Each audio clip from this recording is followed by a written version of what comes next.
Welcome to Sivam filters. நம்ம இன்றைக்கி என்ன டாபிக் பற்றி பார்க்க போகிறோம்னா, சிவம் பில்டர்ஸால் கட்டப்பட்ட 2 BHK வீடை பற்றி பார்க்கலாங்க. நம்ம சேனல் யாராச்சும் சப்ஸ்கிரைப் பண்ணாமல் பார்த்துட்டு இருக்கீங்கன்னா சப்ஸ்கிரைப் பண்ணிக்கோங்க. சிவம் பில்டர்ஸ், கோயம்புத்தூர். நம்ம ஆஃபீஸ் எங்கே லொக்கேட் ஆகிருக்குன்னு பார்த்தீங்கன்னா, சூலூர் தாலுக் பாப்மட்டி பிரிவில் தான் நம்ம ஆஃபீஸ் லொக்கேஷன் இருக்குதுங்க.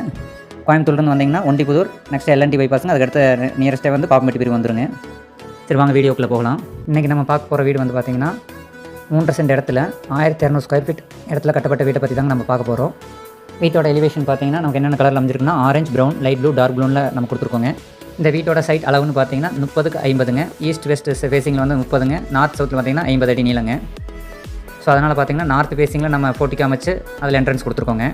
சரி, வாங்க இந்த வீட்டோட பிளானை பற்றி பார்த்துடலாங்க. இந்த வீட்டோட மாஸ்டர் பெட்ரூம் சைஸ் பார்த்தீங்கன்னா 10க்கு 16 மாதிரி கொடுத்துருக்காங்க. இதுக்கான அட்டாச்சு பாத்ரூம் பார்த்தீங்கன்னா 10க்கு 5 வருங்க. அதை ஈக்குவலாக டிவைட் பண்ணி பாதி ட்ரெஸ்ஸிங்க்கு பாதி அட்டாச்சு பாத்ரூமுக்கு யூஸ் பண்ணியிருக்கேங்க. நெக்ஸ்ட் கிச்சன் பார்த்தீங்கன்னா 7.5க்கு 10ங்கிற மாதிரி வருங்க. அதுக்கு அப்படியே பார்த்தீங்கன்னா டைனிங் பார்த்தீங்கன்னா 7.5க்கு 10 ரெண்டு சேமுங்க. மொத்தமாக கால்குலேஷன் பண்ணும்போது வாஸ்துப்படி பார்த்தீங்கன்னா 16க்கு 10ங்கிற மாதிரி வந்துருங்க. இன்க்ளூடிங் அந்த இடையில கிச்சன் டைனிங் செப்பரேட்டான செவரை கால்குலேட் பண்ண போதுங்க. நெக்ஸ்ட் பார்த்தீங்கன்னா ஹால் சைஸ் பார்த்தீங்கன்னா 15க்கு 16ங்கிற மாதிரி கொடுத்துருக்காங்க. அடுத்து பார்த்தீங்கன்னா சின்ன ஸ்மால் பெட்ரூம் பார்த்தீங்கன்னா 10க்கு 11ங்க. நெக்ஸ்ட் போர்ட்டிகோ சைஸ்னு பார்த்தீங்கன்னா 17.5க்கு 15ங்கிற மாதிரி வருங்க. இதோட டோட்டல் ஸ்கொயர் ஃபீட் பார்த்தீங்கன்னா நியர்பை பார்த்தீங்கன்னா 1200 ஸ்கொயர் ஃபீட் வருங்க இந்த வீடுங்க.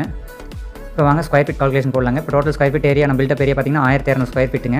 1200 × 2000 ரூபாய்ங்க நம்ம கன்ஸ்ட்ரக்ஷன் பண்ணதுங்க. இதுக்கான மெட்டீரியல் பார்த்தீங்கன்னா அல்ட்ராடெக்குங்க, 550 கிரேட் ஸ்டீலுங்க, சாம்பர் பிரிக்குங்க, ரெட் பிரிக்குங்க. அப்போ 1200 × 2000 ரூபாய்னு போட்டிங்கன்னா உங்களுக்கு டோட்டலாக பார்த்தீங்கன்னா 24 lakhs வருங்க. நெக்ஸ்ட் பார்த்தீங்கன்னா அண்டர் கிரவுண்ட் வாட்டர் சம் பார்த்தீங்கன்னா 8000 லிட்டர் கட்டி கொடுத்துருக்குறோங்க. 8000 லிட்டர் இன்ட்டு நம்ம பண்ணுற ரேட்டு பார்த்தீங்கன்னா 12 ரூபீஸுங்க. ரெட் பிரிக்குங்க. 8000 × 12 போட்டிங்கன்னா 96,000 ரூபாய் உங்களுக்கு வருங்க. வாட்டர் சம் இன்க்ளூடிங் மேனுவலுங்க. மேனுவல் பார்த்தீங்கன்னா 2க்கு 2 சைஸ் கொடுத்துருக்குறோங்க. அப்புறம் வாட்டர் டேங்க் பார்த்தீங்கன்னா உள்ள யூஸ் பண்ணுற கெமிக்கல் பார்த்தீங்கன்னா வாட்டர் லீக்கேஜ் ப்ரூஃபிங் பார்த்தீங்கன்னா டாக்டர் ஃபிக்ஸிட் யூஸ் பண்ணியிருக்கோங்க. நெக்ஸ்ட் பார்த்தீங்கன்னா ஃபுட் ரெஸ்ட் எல்லாமே கொடுத்து பண்ணியிருக்கோங்க. 12 ரூபாய்னு பண்ணியிருக்கோங்க. 8000 × 12 பார்த்தீங்கன்னா 96,000 ரூபாய் உங்களுக்கு வருங்க. நெக்ஸ்ட் செப்டிக் டேங்க் பார்த்தீங்கன்னா 6000 லிட்டர் கட்டி கொடுத்துருக்கோங்க. அது பார்த்தீங்கன்னா காம்ப்ளிமெண்ட்ரி பண்ணி கொடுத்துருக்கோங்க. சாலிட் பிளாக்லிங், ஆரஞ்சு சாலிட் பிளாக்ல பண்ணி கொடுத்துருக்கோம். அது எந்த ஒரு சார்ஜஸ் பண்ணலிங்க. நெக்ஸ்ட் பார்த்தீங்கன்னா காம்பவுண்டு பார்த்தீங்கன்னா ஃப்ரண்ட்டில் மட்டும்தான் காம்பவுண்ட் கட்டியிருக்கோம். 30 அடி.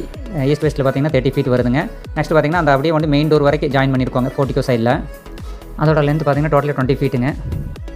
20 ப்ளஸ் ஈஸ்ட் வெஸ்ட்டில் பார்த்தீங்கன்னா நமக்கு வந்து அரௌண்ட் பார்த்தீங்கன்னா 28 ஃபீட் வருங்க. அந்த காம்பவுண்ட் அப்படியே ஒன்று போய் அந்த வெஸ்ட் சைட்லைங்க நார்த் சவுத்தில் ஜாயின் பண்ணியிருக்கோங்க. அது பார்த்தீங்கன்னா 4 ஃபீட். அப்போ டோட்டலாக பார்த்தீங்கன்னா 20 + 28 பார்த்தீங்கன்னா 48 + 4 பார்த்தீங்கன்னா 52 ஃபீட் காம்பவுண்டுங்க. அதில் 10 ஃபீட் நமக்கு வந்து மெயின் கேட் போயிருதுங்க. காம்பவுண்டோட காஸ்ட்னு பார்த்தீங்கன்னா நியர்பை பார்த்தீங்கன்னா 1500 per ரன்னிங் ஃபீட்டில் வாங்குறோங்க. அதோட டோட்டல் காஸ்ட் பார்த்தீங்கன்னா 78,000 வருதுங்க. அதில் 10 ஃபீட் வந்து நம்ம எந்த ஒரு ரிடக்ஷன் பண்ணலிங்க. ஏன்னா அதுக்கு கேட் ஃபிக்ஸிங்க்கு ப்ளஸ் ரேம்ப் எல்லாமே போட்டு கொடுத்துட்டோங்க. நெக்ஸ்ட் 10 ஃபீட் லென்த்து, 10 ஃபீட் ஹைட்டில் எம்எஸ் கேட்டு பார்த்தீங்கன்னா நமக்கு வந்து அரௌண்ட் பார்த்தீங்கன்னா 26,000 வந்துச்சுங்க. அப்போ டோட்டலாக நம்ம இந்த வீட்டுக்கான செலவுகள் எவ்வளோன்னு பண்ணியிருக்கோன்னு பார்த்தீங்கன்னா எக்ஸாக்டாக பார்த்தீங்கன்னா 26 lakhs வந்துருக்குதுங்க நம்மளுக்கு. இந்த வீட்டுக்கு ஃபுல் அண்ட் ஃபுல் பார்த்தீங்கன்னா அல்ட்ராடெக்